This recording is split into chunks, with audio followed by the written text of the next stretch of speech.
La muerte de Felipe de Edimburgo no fue solo una tragedia, fue el desenlace brutal de una historia que había empezado a escribirse 2 años antes, en una carretera helada de Norfolk. Sé lo que estaréis pensando. Un accidente de coche, un hombre de 97 años, ¿qué misterio puede haber ahí? Pero la cosa es que cuando trabajas para la corona aprendes que nada es tan simple como parece. Aprendes que las verdades más peligrosas no se gritan en los titulares, sino que se susurran en los pasillos silenciosos de palacio. Este vídeo no es solo la historia de un accidente, es la historia de cómo una pequeña grieta en el cristal puede hacer que se desmorone la estructura más sólida. Vamos a retroceder al inicio, a ese 17 de enero de 2019, porque antes de ser un final, aquello fue una advertencia. Recuerdo perfectamente la noticia interrumpiendo la programación de la BBC, el príncipe Felipe, involucrado en un accidente de coche cerca de Sandringham, no hay heridos graves.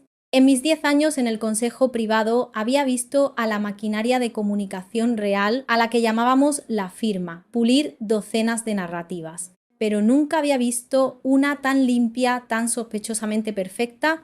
El comunicado oficial fue breve, casi insultante en su simplicidad. El duque estaba bien, se negaba cualquier investigación interna y se pedía a todos que siguieran adelante. Muy bonito, sí señor. Fue en ese momento cuando sentí la primera punzada de inquietud, no porque sospechara de nadie en concreto, sino por el afán colectivo de pasar página, como si tuvieran miedo de lo que podrían encontrar si escarbaban un poco. La firma, esa entidad casi mítica, opera con una eficacia que daría envidia a cualquier servicio de inteligencia. Su lema no oficial siempre ha sido «Nunca te quejes, nunca des explicaciones». Y en este caso lo aplicaron al pie de la letra. En cuestión de horas, la narrativa oficial estaba cincelada en piedra. Un desafortunado percance, la carretera resbaladiza, la edad del duque, fin de la historia. Pero para quienes conocíamos los protocolos, aquello era una chapuza demasiado evidente.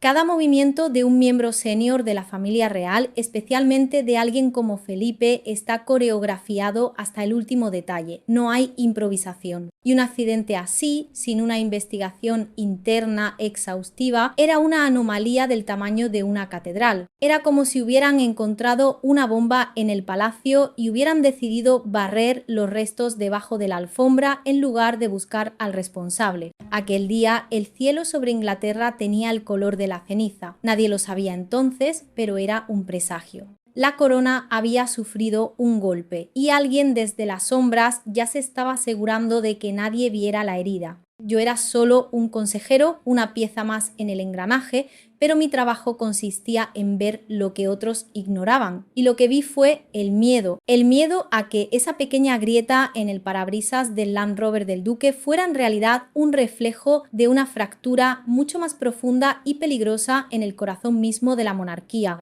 Una fractura que alguien con un poder inmenso y una paciencia infinita estaba dispuesto a ocultar a cualquier precio.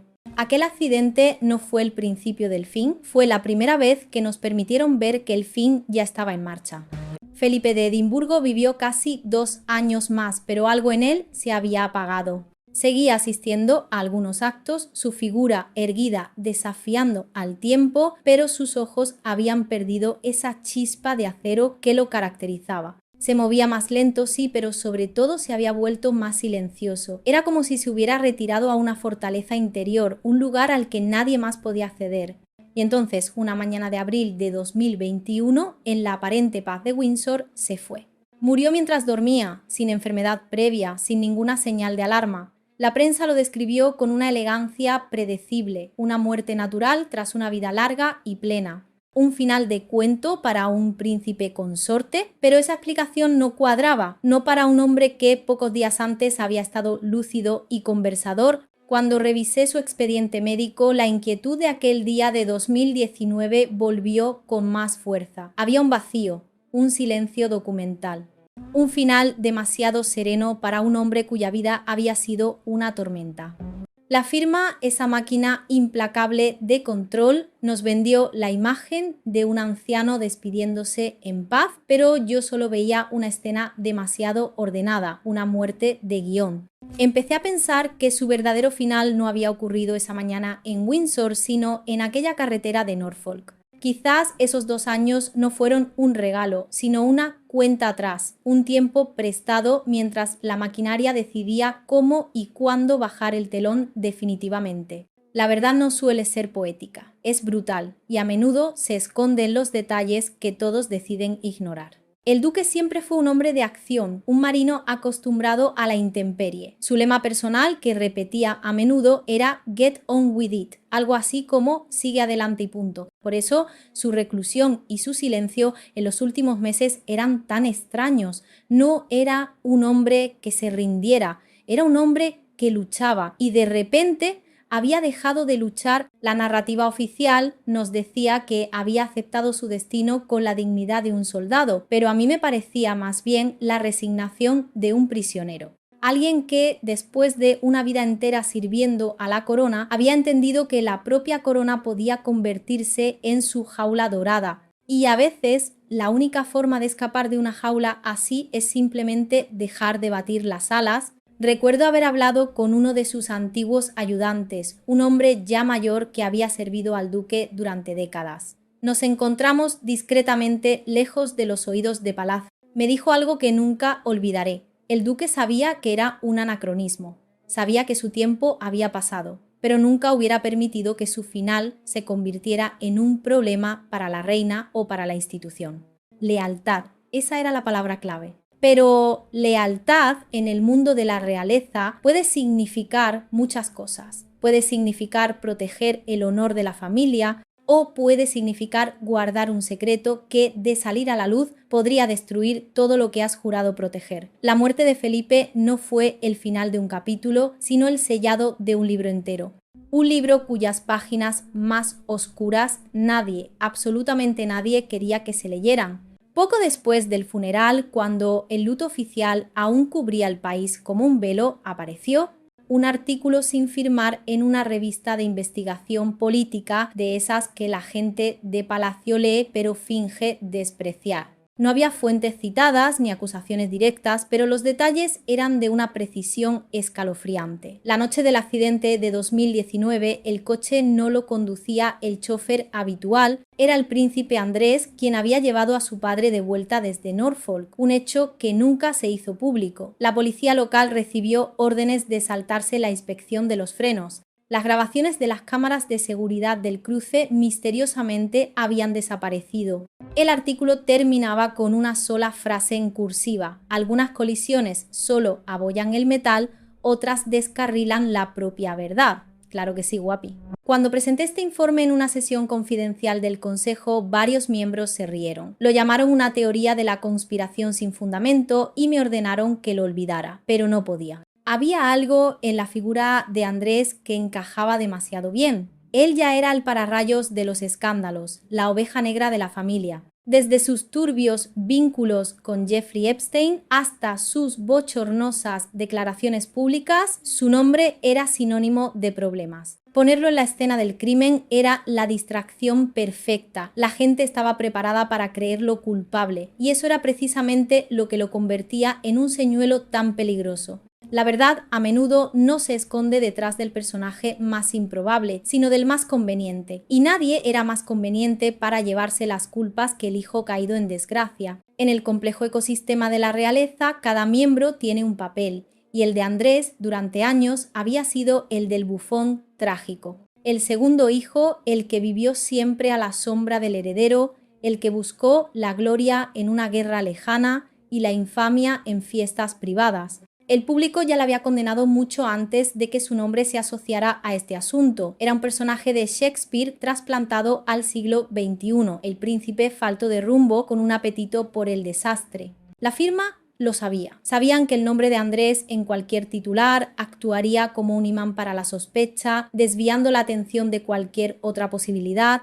Es una táctica de manual en la gestión de crisis, ofrecer un sacrificio menor para proteger a las piezas más valiosas del tablero, y Andrés era sin duda un sacrificio aceptable. La cosa es que esta estrategia del señuelo no es nueva. La historia de las monarquías está llena de ovejas negras que convenientemente han cargado con culpas que no eran del todo suyas. Desde el duque de Clarence, hermano de Eduardo IV, ahogado en una barrica de vino de Malvasía según la leyenda, hasta los escándalos más recientes, siempre ha habido una figura cuya reputación ya estaba tan dañada que añadirle una mancha más no parecía importar. Es el arte de la distracción perfeccionado durante siglos. Mientras todos miraban a Andrés preguntándose si era culpable, nadie se preguntaba por qué las pruebas clave, como las grabaciones de las cámaras, habían desaparecido. Nadie investigaba la cadena de mando que dio la orden de no inspeccionar los frenos. No, era más fácil, más cómodo señalar al príncipe que ya todos despreciaban. Y mientras el circo mediático se cebaba con él, la verdadera operación, silenciosa y letal, seguía su curso en la oscuridad. Mientras el nombre de Andrés resonaba en mi cabeza como una posibilidad demasiado fácil, un nuevo detalle me heló la sangre. Tras la muerte de Felipe, todo su historial médico había sido sellado, no archivado, no clasificado, sellado. Una maniobra que requería una autorización que el Consejo nunca había otorgado.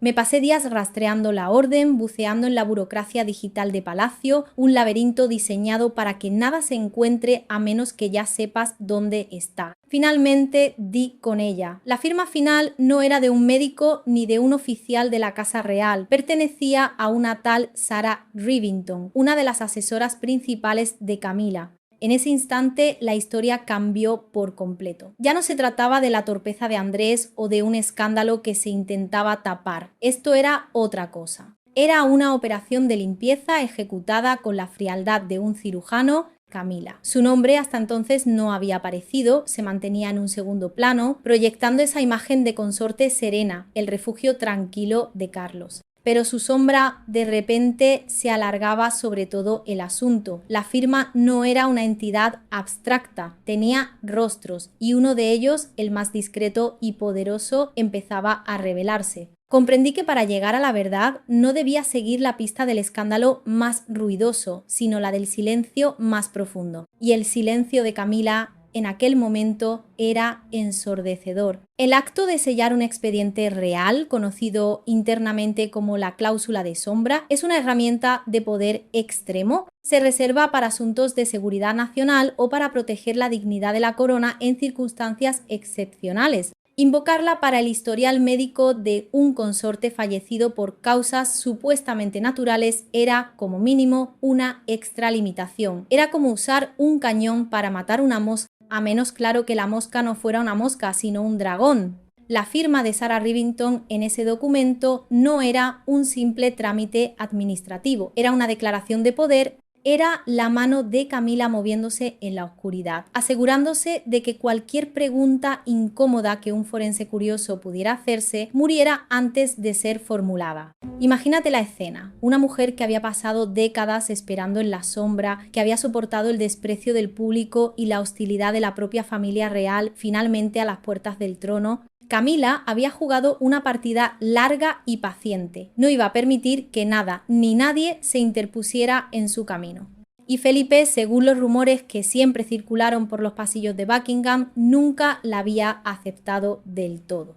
La veía como una intrusa, la mujer que había roto el matrimonio de su hijo y había herido profundamente a la reina. Para Camila, Felipe no era solo el suegro, era un símbolo viviente de la vieja guardia, un recordatorio constante de que ella nunca sería Diana. Su muerte, por lo tanto, no era solo una pérdida familiar, era la eliminación del último gran obstáculo para su total aceptación, y el sello en su expediente era la garantía de que su fantasma no volvería para atormentarla. Decidí empezar por Andrés. Si era un señuelo, necesitaba entender cómo funcionaba el engaño. Revisé la agenda interna del 17 de enero de 2019. Efectivamente, un apunte confirmaba que estaba en Norfolk esa tarde. Se había ofrecido a recoger a su padre, un gesto registrado como una muestra de afecto familiar. Nada fuera de lo normal. Lo que me perturbó no fue su presencia allí, sino su comportamiento después.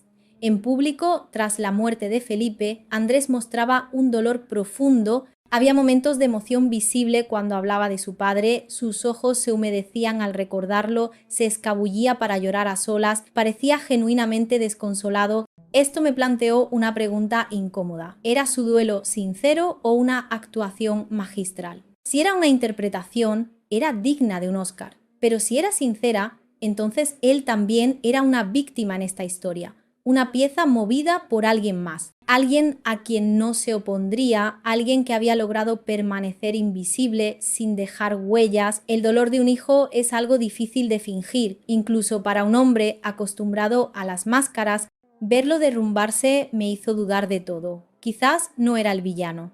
Quizás solo era el primer peón sacrificado en un juego mucho más grande, una partida de ajedrez donde las piezas más importantes aún no habían movido. La relación entre Felipe y Andrés siempre fue compleja. Felipe, un hombre de disciplina militar y un sentido del deber inquebrantable, a menudo se sentía frustrado por la falta de rumbo de su segundo hijo. Hay anécdotas famosas como cuando Felipe le dijo a un biógrafo que Andrés era el único de mis hijos que no ha encontrado su lugar. Sin embargo, a pesar de sus diferencias, existía un vínculo. Andrés era, en muchos sentidos, el hijo que más se parecía a él en su juventud, impulsivo, encantador y con una cierta arrogancia. Verlo llorar a su padre no parecía fuera de lugar. La pregunta era si esas lágrimas eran por la pérdida de un padre o por el peso de una culpa impuesta. Comencé a analizar su lenguaje corporal en las entrevistas y apariciones públicas tras el funeral. Los expertos en comunicación no verbal habrían tenido un festín. Mostraba todos los signos clásicos del duelo, la mirada perdida, los hombros caídos, la voz quebrada, pero también había algo más.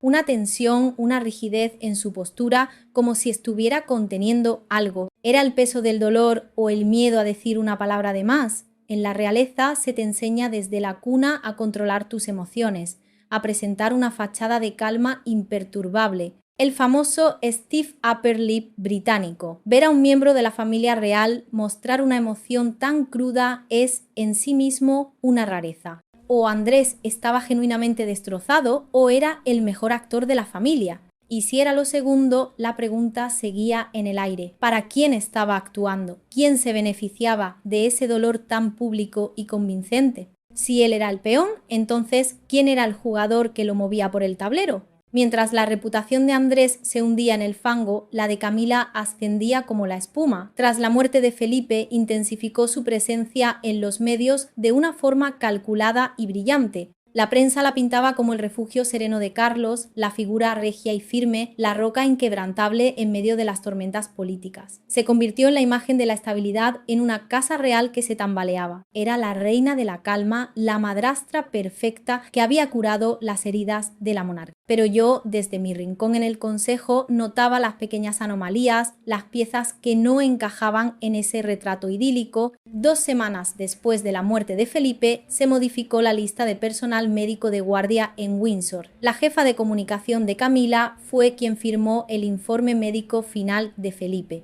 Un antiguo miembro del personal de protección del duque fue discretamente reasignado justo después de que apareciera aquel artículo anónimo. Fragmentos, solo fragmentos. Pero juntos dibujaban un patrón.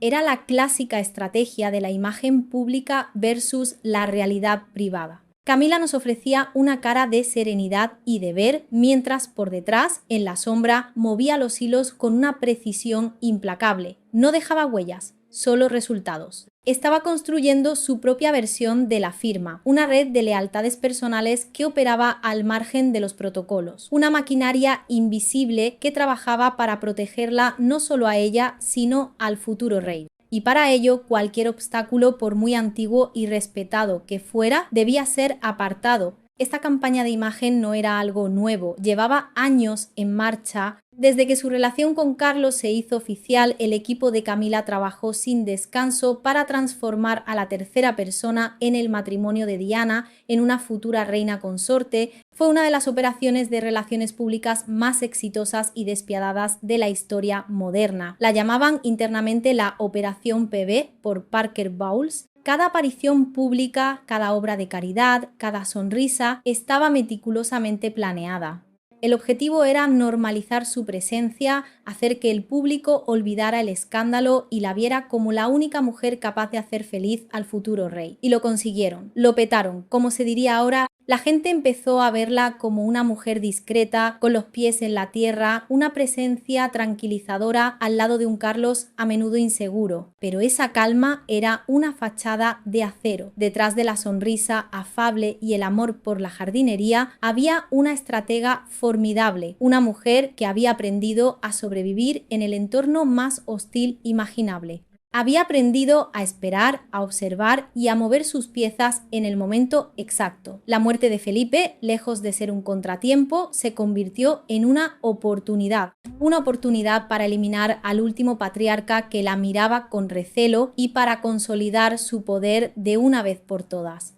La reina de la calma era en realidad la reina de la partida de ajedrez y acababa de hacer jaque mate sin que nadie, excepto unos pocos, se diera cuenta. Los fragmentos no eran una prueba, necesitaba algo concreto, una cadena de evidencia innegable. Así que contacté a un secretario jubilado que había trabajado en la Oficina de Comunicaciones Reales en aquella época. Un hombre mayor, de esos que lo han visto todo y han aprendido que el silencio es la mejor forma de supervivencia.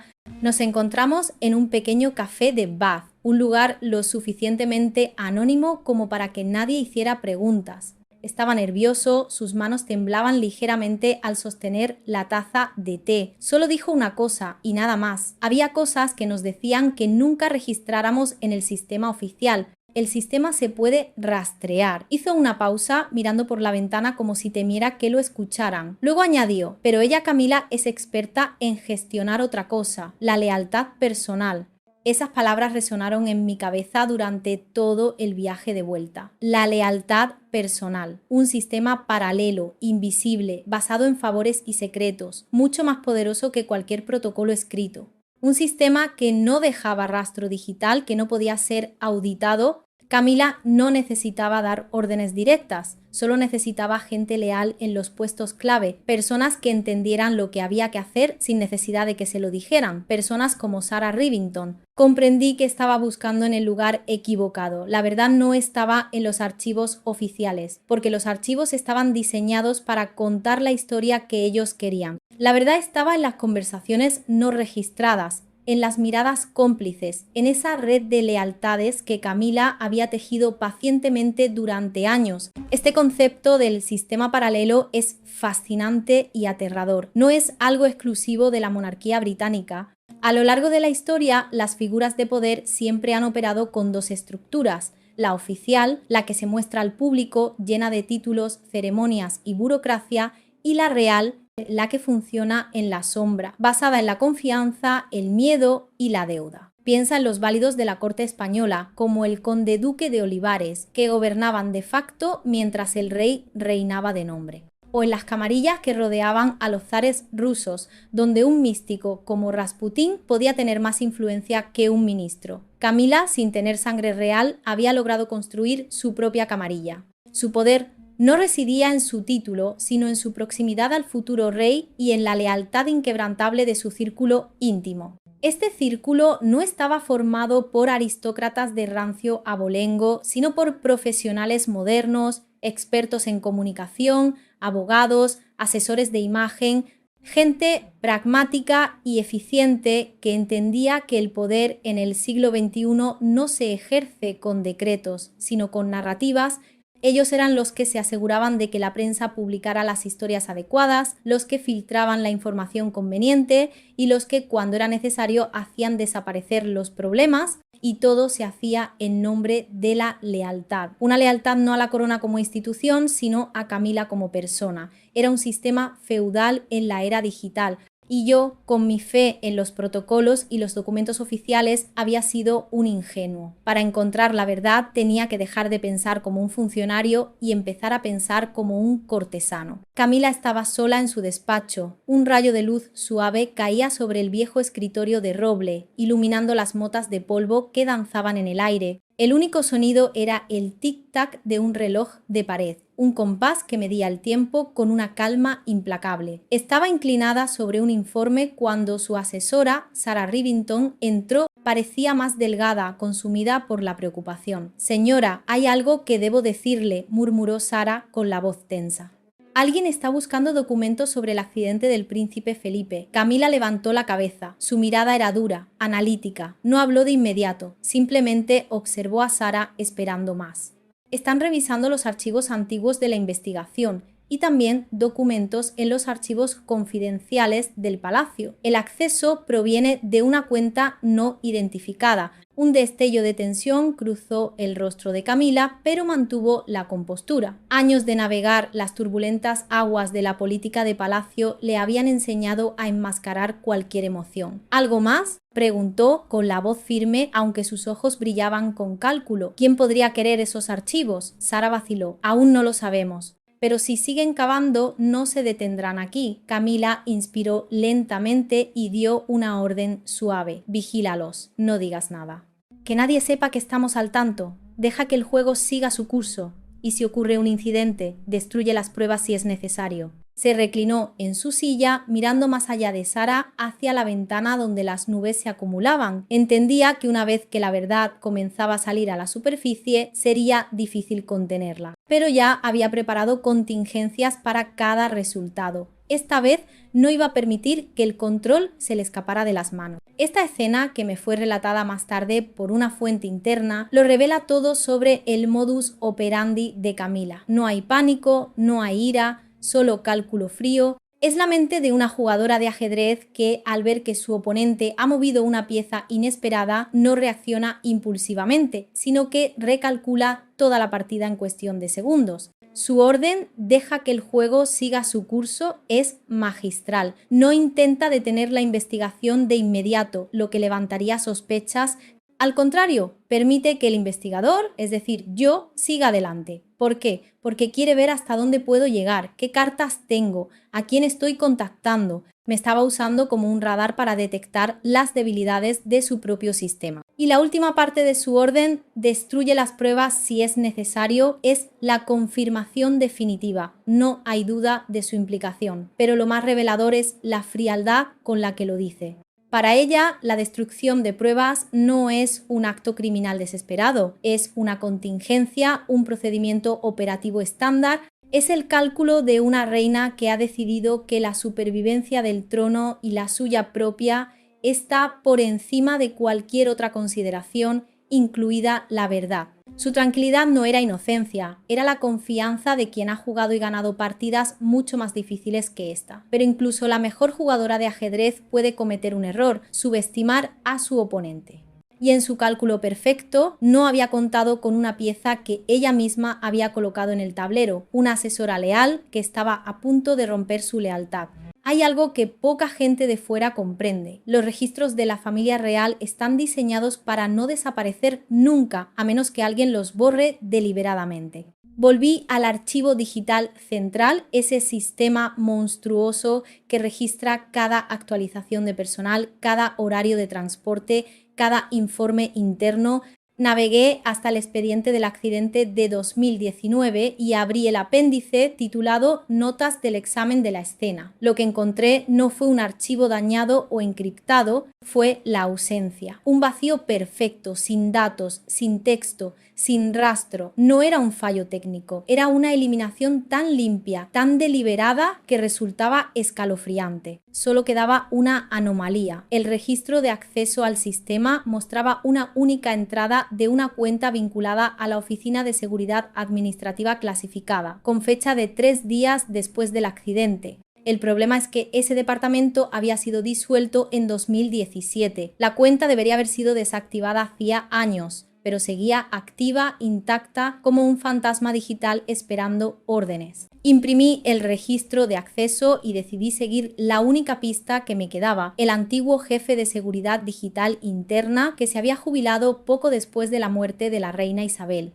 Rastreé su dirección hasta una pequeña casa en un suburbio de Hampshire, un lugar que los medios habían olvidado por completo. Necesitaba respuestas, y él era el único que podía entender cómo se había ejecutado una limpieza digital tan perfecta. El archivo digital de la corona, conocido como el Domesday Book digital, es una de las bases de datos más seguras del mundo. Está diseñada con múltiples capas de redundancia. Borrar un archivo no es como arrastrarlo a la papelera de reciclaje. Requiere anular protocolos de seguridad a varios niveles, usar claves de acceso que solo un puñado de personas posee y finalmente ejecutar un comando de borrado seguro que reescribe el espacio del disco varias veces para hacer que la recuperación de datos sea físicamente imposible. Es un proceso que deja una huella digital enorme, como una excavadora atravesando un jardín, pero en este caso el jardín estaba inmaculado, no había huellas. Era como si el archivo nunca hubiera existido. Esto solo podía significar una cosa: la orden de borrado no había venido de fuera, sino de dentro del propio sistema. Alguien con el máximo nivel de acceso, un administrador de nivel 0, había ejecutado la orden, y la existencia de esa cuenta fantasma, la de la oficina disuelta, era la clave. No era una cuenta olvidada, era una puerta trasera, una herramienta creada deliberadamente para realizar operaciones encubiertas sin dejar rastro en los registros de auditoría normales. Alguien en algún momento había previsto la necesidad de hacer desaparecer cosas, y ese alguien tenía que estar muy arriba en la cadena de mando. Me dirigí a Hampshire no solo buscando a un experto en informática, sino al guardián de los secretos más profundos del sistema. Un hombre que, sin saberlo, se había convertido en el eslabón más débil de una cadena de encubrimiento perfectamente diseñada. Cuando llegué a la casa en Hampshire ya era demasiado tarde. La puerta estaba entreabierta y un silencio antinatural flotaba en el aire. Lo encontré desplomado cerca de su escritorio. Su cuerpo aún estaba tibio. El miedo, por primera vez, se apoderó de mí.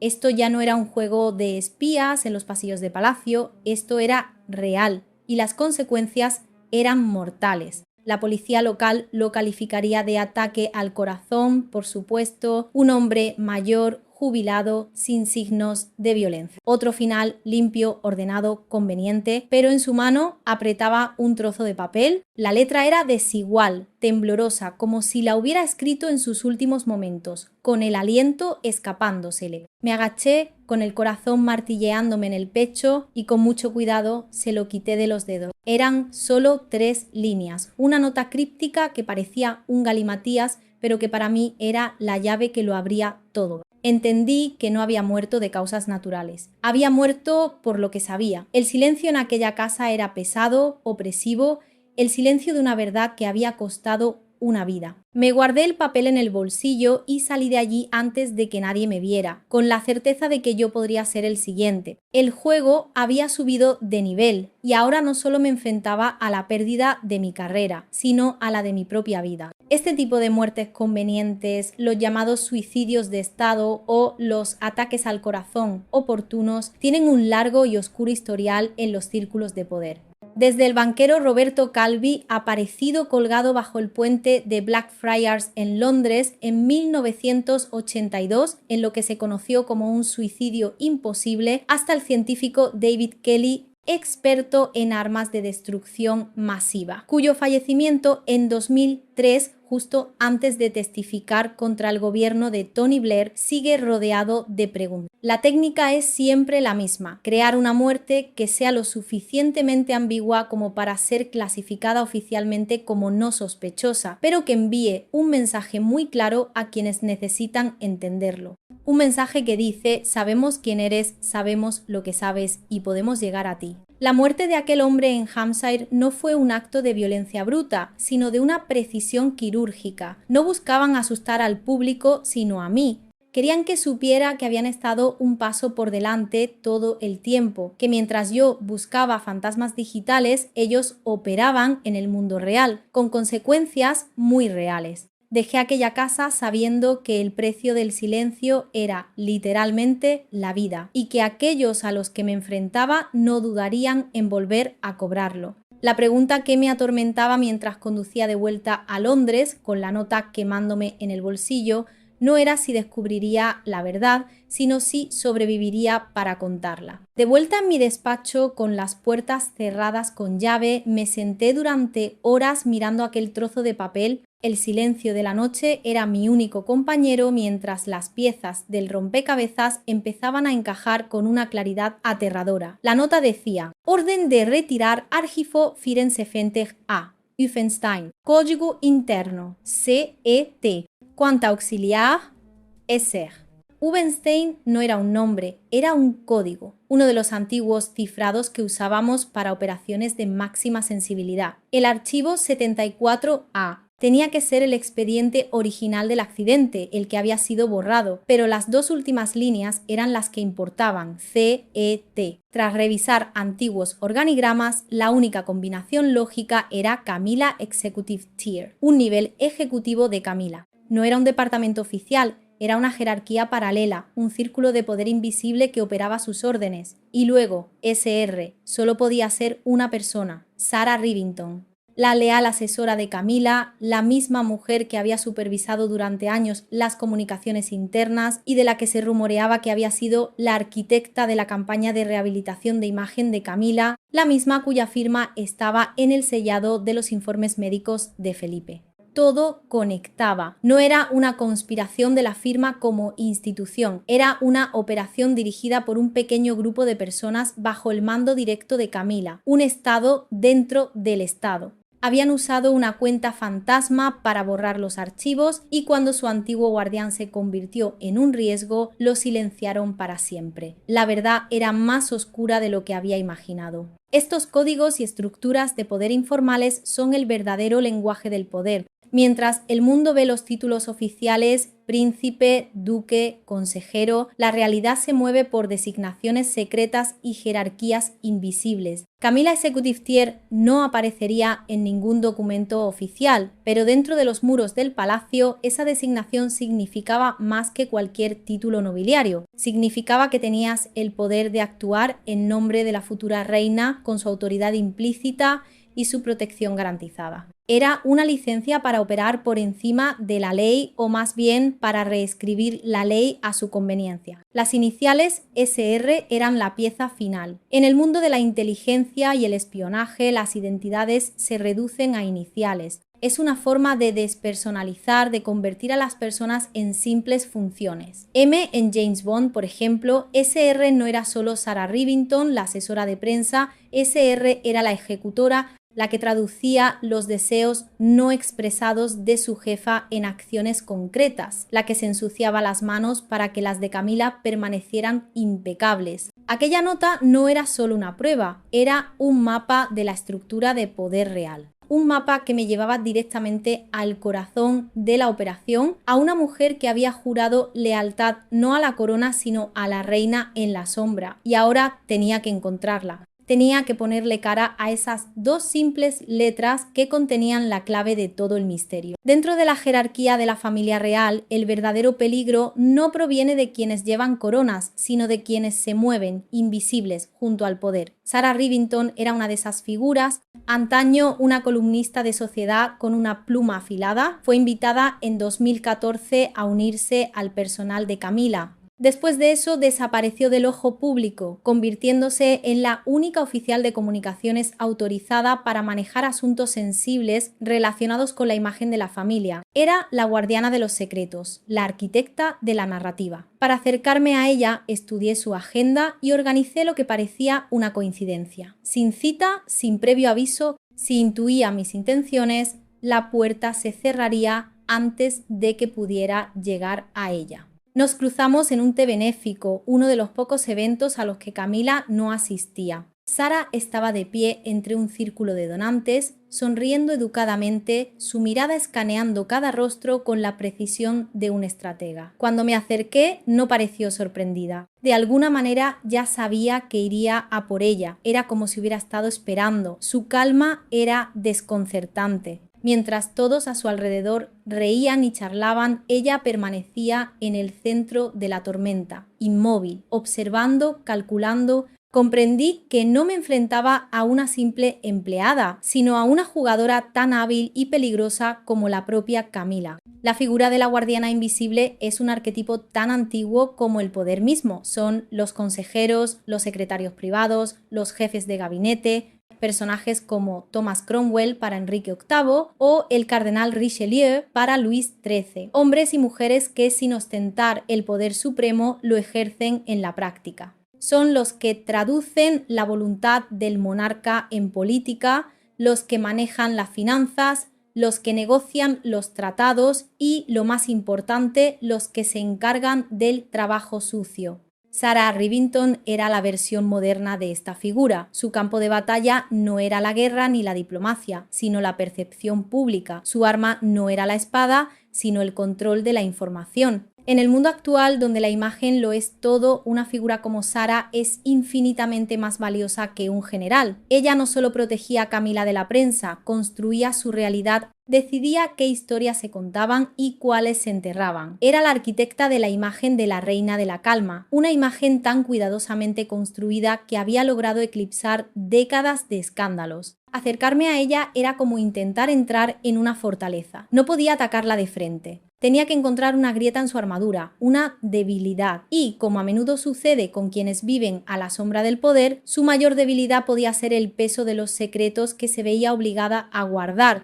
Tenía que hacerle ver que yo no era una amenaza para ella, sino una oportunidad para quizás liberarse de esa carga. «He oído que ha estado usted curioseando en los archivos antiguos», dijo, su tono tan casual como si estuviera comentando el tiempo. La había abordado junto a una mesa apartada, lejos de oídos indiscretos. Respondí sin rodeos. «Quiero saber sobre la orden de retirar el archivo 74 EIA y por qué está vinculado al nivel ejecutivo de Camila». Sus labios se curvaron en la más leve de las sonrisas mientras dejaba su taza de té. Así que cree que el accidente del príncipe Felipe no fue realmente un accidente. No dije nada. Mi silencio era mi respuesta. Se inclinó hacia mí, su voz baja, lo suficientemente suave como para perderse bajo el tintineo de la porcelana. Si vives lo suficiente detrás de estos viejos muros de piedra, aprendes que hay 3 tipos de accidentes. Los reales, los que se crean por conveniencia y los que se silencian por un bien mayor. Hizo una pausa. Y luego añadió, casi con ternura, el príncipe Felipe no murió esa noche. Siguió viviendo y guardó silencio. Porque sabía que si hablaba, el trono podría tambalearse antes de que el heredero estuviera listo. Ese silencio no fue por miedo, fue por lealtad. Sus palabras me golpearon como un latigazo. Por primera vez me miró no como una guardiana, sino como alguien abrumado por un conocimiento demasiado pesado de llevar. Mientras hablaba, deslizó un desgastado archivo hacia mí por encima de la mesa. Era mi turno de jugar. Su confesión, velada y críptica, era una obra maestra de la comunicación no directa. No había admitido nada, pero lo había dicho todo. Los 3 tipos de accidentes era un marco conceptual que lo explicaba todo. Los accidentes reales son el caos, lo impredecible. Los accidentes creados por conveniencia son la manipulación, el acto deliberado disfrazado de azar. El accidente de Norfolk pertenecía a esta segunda categoría. Pero la tercera categoría, los accidentes silenciados por un bien mayor, era la más peligrosa, porque justificaba cualquier acción en nombre de la estabilidad. Un bien mayor era el eufemismo que usaban para referirse a la supervivencia de la monarquía a cualquier costo. Y su revelación sobre el silencio de Felipe lo cambiaba todo. Si él sabía lo que había pasado y decidió callar por lealtad al futuro rey, entonces no era solo una víctima. Era un participante activo en su propio encubrimiento. Se había convertido en el último guardián de un secreto que podría haber destruido a su propia familia. Esto no redimía a los culpables, pero añadía una capa de tragedia insoportable a la historia. Felipe, el hombre del deber, cumpliendo con su último y más doloroso servicio a la corona, protegerla de la verdad. Su silencio no era el de un hombre derrotado, sino el de un soldado que se sacrifica por su regimiento. Sarah me había dado la clave, pero también me había puesto en una posición imposible. Me estaba diciendo entre líneas que si seguía adelante no descubriría a un simple criminal, sino que pondría en jaque a toda la institución. Me estaba advirtiendo que la verdad que yo buscaba era una verdad que un régimen entero había decidido que debía permanecer oculta. El archivo que me deslizó sobre la mesa no era una prueba, era una invitación. Una invitación a un juego mucho más peligroso, donde las reglas no estaban escritas y donde cada movimiento podía ser el último. Lo acepté, por supuesto, porque en ese momento comprendí que ya no podía dar marcha atrás. Estaba demasiado cerca. No pude evitar preguntarlo. ¿Por qué me ayuda, Sarah? Podría haberme dejado seguir solo. ¿Por qué correr este riesgo? Se quedó inmóvil por un largo momento, su mirada perdida, como si escuchara los ecos de recuerdos lejanos. Cuando finalmente me miró, la máscara había desaparecido, reemplazada por un agotamiento profundo, un dolor silencioso. «Porque estoy cansada», dijo suavemente. Cansada de barrer los escombros que la familia real deja atrás después de cada una de sus partidas de poder, cansada de fingir que todo está bien mientras las verdaderas decisiones se toman a puerta cerrada. Su voz se estabilizó, sus ojos afilándose como el cristal. He terminado de ser la mujer de la limpieza, terminado de limpiar sus desastres para mantener las apariencias. No te ayudé por la justicia o la verdad. Lo hice porque estoy harta de cargar con la suciedad que ellos fingen que no existe. Hizo una pausa, dejando que el peso de su confesión se asentara entre nosotros. Si crees que te estoy ayudando por razones nobles, te equivocas. Simplemente me niego a ser el telón de fondo de su corrupción por más tiempo. Este sistema ya ha consumido a demasiada gente. No dejaré que me consuma a mí también. Luego se dio la vuelta, poniendo fin a la conversación con una tranquila finalidad. No había amargura, solo el cansancio de alguien que había pasado años sosteniendo una fachada que ya no valía la pena salvar. La vi marcharse, dándome cuenta de que todo lo que había asumido sobre ella era erróneo. Sara no buscaba poder, simplemente quería dejar de ser la que mantenía limpia a la monarquía mientras se pudría por dentro. Su confesión me hizo pensar en el concepto de burnout moral. Es un término que se usa para describir el agotamiento extremo que sienten las personas que trabajan en sistemas corruptos o inmorales, cuando su propio código ético choca constantemente con las exigencias de su trabajo. Pasa en la política, en las grandes corporaciones y sí, también en las monarquías. Sara había llegado a su límite. Cada mentira que había ayudado a construir, cada verdad que había ayudado a enterrar, había sido una pequeña herida en su alma. Y las heridas, con el tiempo, se infectan. Su acto de darme el archivo no fue un acto de traición a Camila, sino un acto de autopreservación. Fue su forma de decir basta, de trazar una línea en la arena. No podía derribar el sistema desde dentro, pero podía darme las herramientas para que yo lo intentara desde fuera. Fue un acto de una valentía desesperada, el último recurso de una mujer que se había dado cuenta de que en esa jaula dorada no solo los príncipes son prisioneros, también lo son sus guardianes. Su cansancio no era físico, era existencial, el cansancio de quien ha visto demasiadas veces cómo se sacrifica la verdad en el altar del poder. Y en sus ojos vi el reflejo de innumerables figuras a lo largo de la historia que tras una vida de lealtad a un sistema corrupto decidieron que ya no podían seguir siendo cómplices de su propia degradación. Esa noche en casa abrí el archivo que Sara me había dado. Era un laberinto de documentos a medio terminar, informes parciales y notas dispersas. Secciones enteras habían sido borradas o encriptadas. Era un desastre diseñado para confundir. Pero entre las páginas había una nota con un nombre, Patrick Blackwell, y una dirección de correo electrónico cifrada. Blackwell era una leyenda, uno de los pocos contratistas de seguridad que aún podría conservar restos de los datos borrados. Le contacté. Su voz al teléfono era cautelosa, casi recelosa. «No encontrarás la verdad», dijo en voz baja, «pero si de verdad tienes la intención de buscar, puedo ayudarte». Unas horas más tarde, un archivo cifrado apareció en mi bandeja de entrada. Dentro había un breve vídeo de apenas unos segundos, pero devastadoramente claro. Mostraba un vehículo de palacio, el mismo en el que viajaba el príncipe Felipe, por una carretera rural vacía. Al tomar una curva, la rueda delantera golpeó un bache. Luego se oyó un chasquido agudo, como un disparo, y el neumático reventó como si hubiera sido perforado por un proyectil. El coche viró violentamente y se estrelló contra la barrera. Solo unos segundos, pero suficientes para borrar cualquier duda. Esto no había sido un simple accidente. Mi pulso martilleaba mientras reproducía el vídeo una y otra vez. Ya no era un accidente, ya no era una muerte tranquila. Era otra cosa. Una operación cuidadosamente gestionada, orquestada desde un nivel de poder que apenas podía comprender. La imagen era granulada, probablemente grabada con una cámara de largo alcance o un dron, pero la secuencia era inequívoca. El reventón del neumático no fue natural. El sonido agudo y seco y la forma en que el caucho se desgarró eran consistentes con una detonación controlada. un pequeño dispositivo explosivo quizás, o un proyectil de sabotaje diseñado para fallar bajo presión, tecnología que no está al alcance de un delincuente común, pero sí de ciertos servicios de inteligencia o de equipos de seguridad privados muy bien financiados. El bache en la carretera no fue la causa, fue el detonador, el punto exacto previamente estudiado donde la presión sobre la rueda sería máxima, asegurando que el dispositivo se activara. El castillo de naipes se venía abajo. La narrativa oficial del desafortunado accidente era ahora una broma de mal gusto. Esto no era negligencia, era intención. No buscaban matar a Felipe en el acto. Eso habría sido demasiado obvio y habría provocado una investigación masiva. El objetivo era más sutil, un aviso.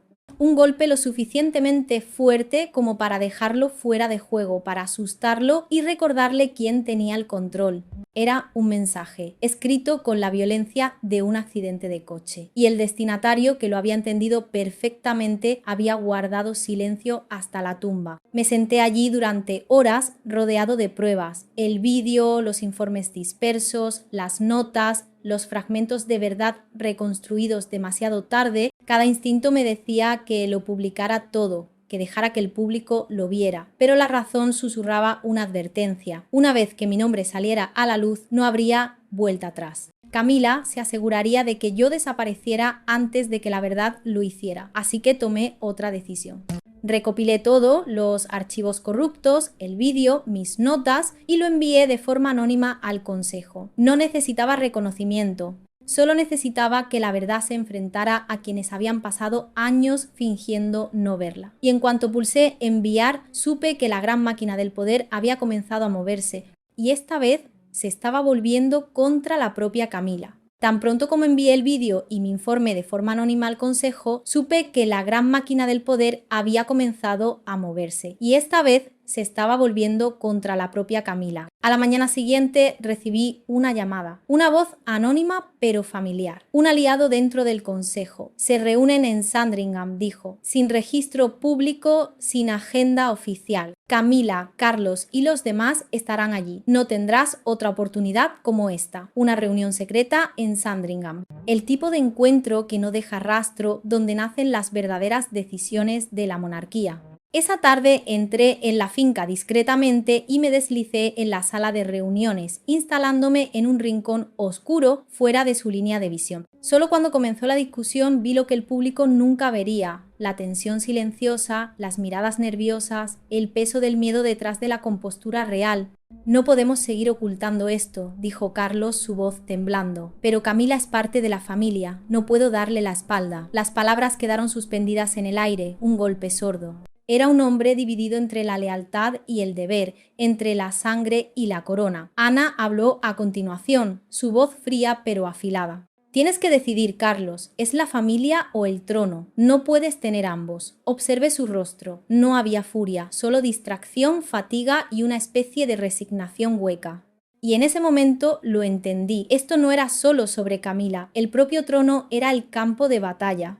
Carlos se encontraba en la encrucijada definitiva de cualquier monarca, una elección que resuena a lo largo de la historia, la que enfrentó Eduardo VIII cuando tuvo que elegir entre Wallis Simpson y el Imperio, o la que, de forma más sutil, atormentó a la reina Victoria tras la muerte de su amado Alberto, dividida entre su duelo personal y sus deberes como soberana. La monarquía exige un sacrificio absoluto del individuo en favor de la institución. No hay espacio para los afectos personales cuando la estabilidad de la corona está en juego. Carlos, que había esperado toda su vida para reinar, se veía ahora obligado a elegir entre la mujer a la que amaba y el símbolo que estaba destinado a encarnar. Su dilema era visible. Cada gesto, cada mirada a Camila revelaba el tormento de un hombre atrapado. Por un lado, la lealtad a la mujer, que había sido su compañera durante décadas, la que conocía sus debilidades y le ofrecía un refugio. Por otro, el peso de 1000 años de historia, la obligación de preservar una institución que ya se tambaleaba. La intervención de Ana no fue un ataque, fue un recordatorio brutal de las reglas del juego. En esta partida no hay empates. O salvas a la reina o salvas el tablero. Y Carlos, el rey en la encrucijada, tenía que hacer su movimiento.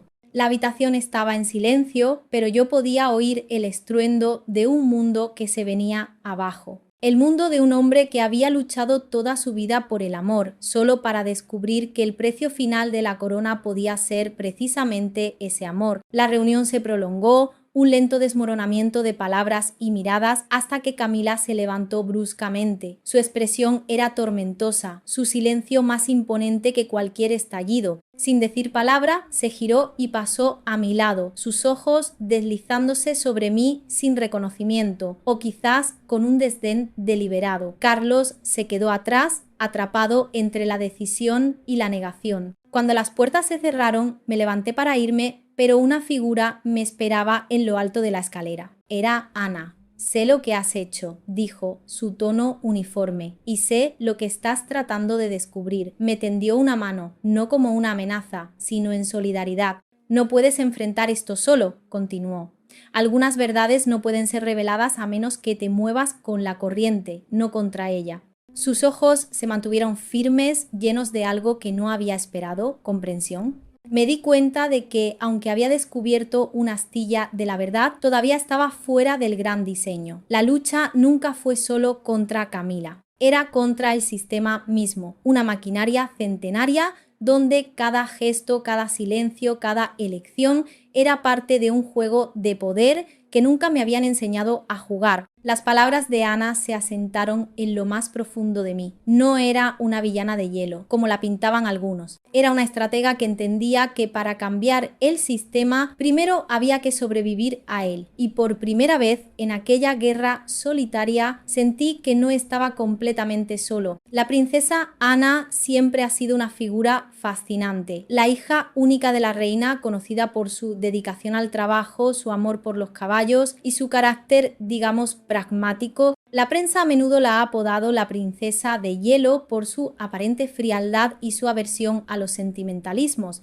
pero esa frialdad es en realidad un escudo, es la armadura que ha tenido que forjarse para sobrevivir en un mundo que siempre la vio como la segunda, la que no heredaría el trono. Ana, al igual que su padre, valora el deber por encima de todo y en ese momento su deber, tal como ella lo veía, era proteger la institución, incluso si eso significaba enfrentarse a su propio hermano. Su alianza conmigo no era por afecto personal, era un movimiento puramente estratégico. Ella veía en mí una herramienta, una palanca que podía usar para forzar un cambio que ella sola no podía lograr. Sabía que un enfrentamiento directo con Camila y Carlos la aislaría, pero al apoyarme a mí, un miembro del Consejo con pruebas irrefutables podía presentar la crisis no como una lucha de poder familiar, sino como una cuestión de Estado. Era una jugada brillante, digna de Isabel I, una jugada... Ana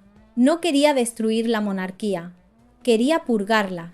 Creía que la institución solo podría sobrevivir si se enfrentaba a sus propias sombras y demostraba que nadie, ni siquiera la futura reina consorte, estaba por encima de la rendición de cuentas. Su intervención no fue un acto de rebelión, sino de una lealtad más profunda, una lealtad no a las personas, sino al símbolo, a la corona.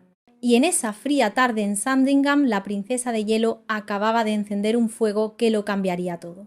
Cuando finalmente entré en la cámara del consejo al día siguiente, el aire estaba denso, cargado de una tensión eléctrica. Alrededor de la larga mesa estaban sentados los miembros más poderosos de la familia real y sus asesores más cercanos. Camila ocupaba el centro, compuesta pero depredadora. A su lado, Carlos, pálido y tenso, con la mirada perdida. Parecía un hombre derrumbándose hacia adentro. Su mano, temblando ligeramente, se aferraba a un bolígrafo como si fuera un salvavidas. No parecía un rey, sino un hombre a punto de firmar la renuncia a su alma. La tensión era insoportable. Esto no era una reunión, era una guerra silenciosa. Fuerzas más antiguas que cualquiera de los presentes estaban colisionando. Lealtad, ambición, legado, miedo. No pude seguir siendo un observador silencioso. Me puse de pie. Todas las miradas se clavaron en mí. Señoras y señores, comencé, mi voz cortando el pesado silencio. ¿Se han preguntado alguna vez si esta verdad que custodian vale realmente la pena? Me giré hacia Camila. Pueden ocultarlo todo para proteger el trono, Pero ¿cuánto tiempo puede sostenerse un trono cuando sus cimientos están construidos sobre el engaño? No estoy aquí para acusar, sino para preguntar, ¿la verdad que ocultan vale realmente la ruina que protege?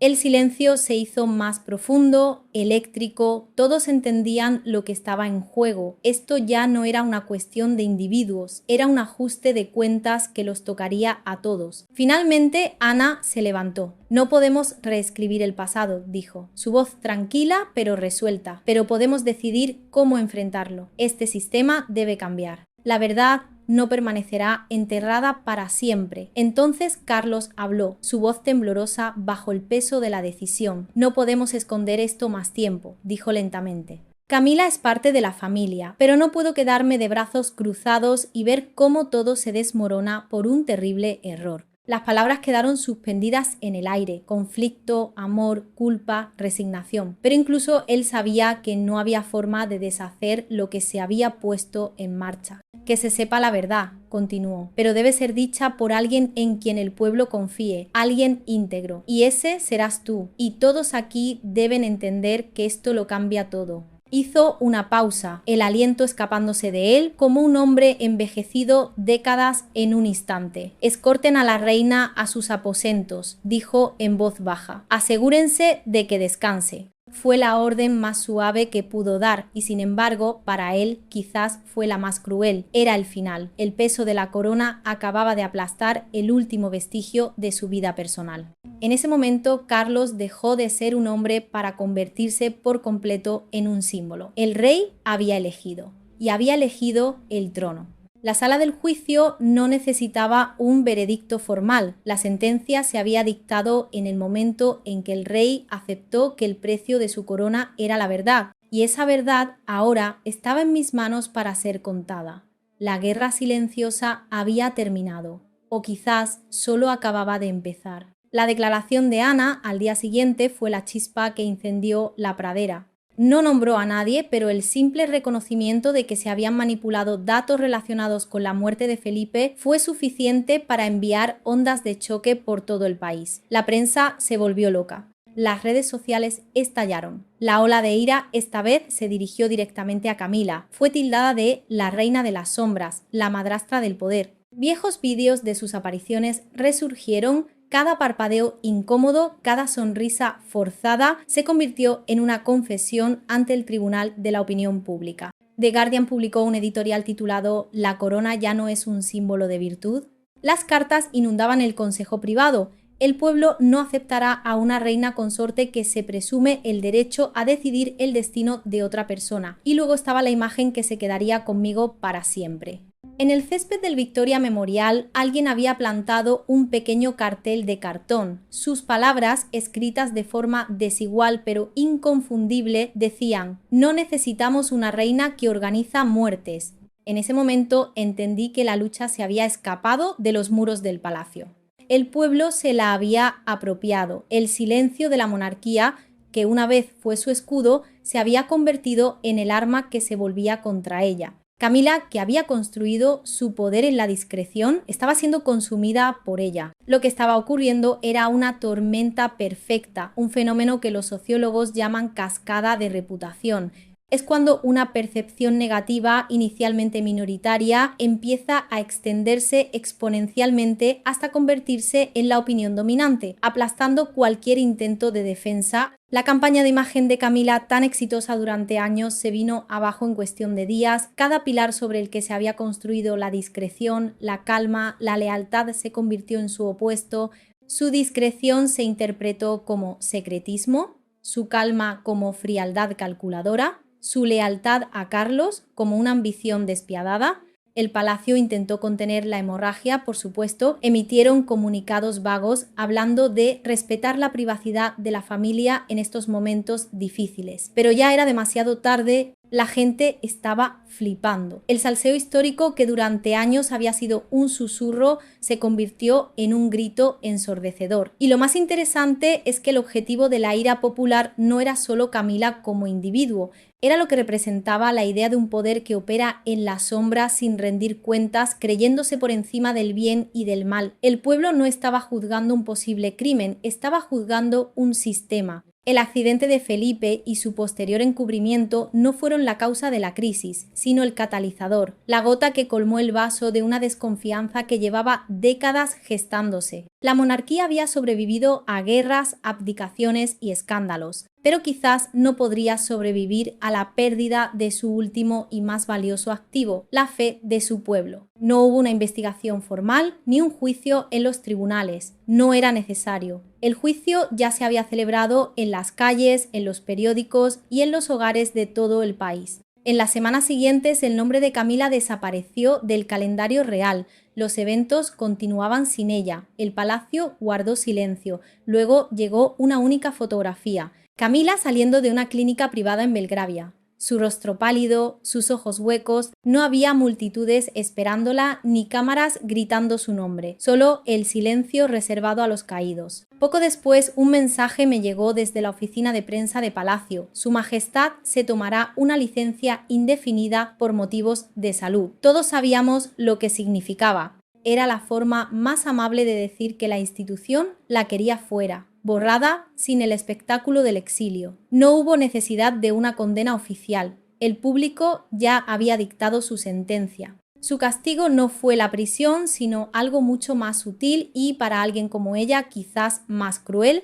la irrelevancia. Un exilio dorado en su propia jaula dorada. Pasó de ser la mujer más poderosa en la sombra a una figura decorativa, presente pero invisible. El sistema que ella misma había perfeccionado para protegerse, la maquinaria del poder, la había devorado. Una tarde volví al Victoria Memorial, al lugar donde había estado aquel cartel. El cielo tenía el mismo gris apagado que el día que todo estalló. El viento traía una quietud silenciosa. No era paz. Era clausura. No se habían revelado todas las verdades, ni se habían expiado todos los pecados, pero el equilibrio había cambiado. Las luces se habían atenuado exactamente donde debían. Aquellos que una vez se escondieron detrás del poder ya no podían emerger bajo él con sonrisas serenas. Quizás esto era lo más parecido a la justicia que el país vería jamás. Un final sin triunfo donde nadie cantó victoria porque todos sabían en el fondo quién había perdido. La historia de Camila al final no es la de una villana, sino la de una superviviente que, en su afán por sobrevivir, se convirtió en aquello que la amenazaba. Es una tragedia griega con joyas de la corona. Una mujer que luchó contra un sistema hostil, que usó todas las armas a su alcance para hacerse un hueco y que, una vez que alcanzó la cima, se encontró sola, aislada por el mismo poder que tanto había anhelado. El trono que ahora compartía con Carlos no era un premio, era su prisión. Y el silencio que la rodeaba no era de respeto, sino el vacío que deja una confianza rota. Si algo nos enseña esta historia es que la corona es más grande que las personas que la llevan. Es un símbolo, una idea, y esa idea exige sacrificios. Carlos sacrificó su amor por el deber, Ana sacrificó la paz familiar por la integridad de la institución, y Camila, en su intento de asegurarlo todo, lo perdió todo. La monarquía sobrevivirá, como siempre lo ha hecho. Se adaptará, cambiará de rostro, encontrará nuevas formas de conectar con el pueblo, pero la herida permanecerá. Y por eso, aunque ya no podamos escuchar su voz en los grandes salones, de alguna manera el silencio de Camila seguirá hablando por todos aquellos que alguna vez creyeron que el poder era un fin en sí mismo, sin entender que a menudo es solo el principio del fin.